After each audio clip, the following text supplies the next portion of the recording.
মূলত এই পুশিন যেই এলাকাগুলো দিয়ে হচ্ছে এটা সিলেটের বিয়ানীবাজার, শ্রীমঙ্গল, হবিগঞ্জ ওই এলাকায়, আর এদিকে কুড়িগ্রাম জেলার রৌমারী যেদিকে চর এলাকা, প্রত্যন্ত এলাকা সেদিক দিয়ে মূলত হচ্ছে, আর পার্বত্য চট্টগ্রামের যেদিকে জনবসতি নাই সেদিকে কিছুটা হচ্ছে।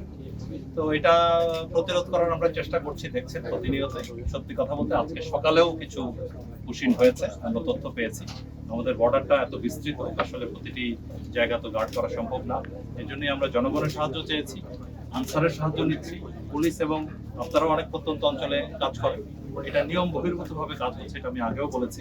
তো আমরা চাই এটা যদি বাংলাদেশি নাগরিক হয় সেটা যেন একটা নিয়ম মাফিক ভাবে আমরা হস্তান্তর গ্রহণের মাধ্যমে আমরা নিতে পারি।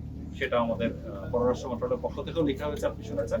আমরাও সার্বিকভাবে এই চেষ্টা করে যাচ্ছি এবং ফ্ল্যাগ মিটিং, প্রতিবাদ লিপি এবং এই ধরনের রুটিন যেগুলো আছে সেগুলো চলছে।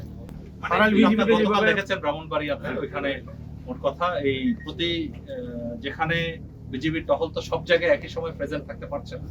তো এই জন্য স্থানীয় জনগণও যদি খেয়াল রাখে তাদের সীমান্তের কাছাকাছি, যে ওইদিকে কারো পুশিন করার জন্য প্রথমে তো তারা এসে ওদিকে একটা জায়গায় রাখে, তারপরে হয়তো পুশিন করে। তো এই সেটা যদি স্থানীয় জনগণ খেয়াল করে, তো আমাদের পেট্রোল খবর দিলে ওইদিকে কুইকলি যেতে পারে। তো এইভাবেই আমরা স্থানীয় জনগণকে। আপনি আজকে বলেছেন যে আজকেও পুশিন হয়েছে এবং কোন এলাকাতে হয়েছে, কতজন হয়েছে? এটা আপনার এক্স্যাক্টলি সরাইলের আমাদের ওইদিকে ব্রাহ্মণবাড়িয়ার ওদিক দিয়ে কিছু হয়েছে। এক্স্যাক্টলি তথ্য আমরা নিচ্ছি, এখনো সঠিক তথ্য ওইভাবে পাই নাই।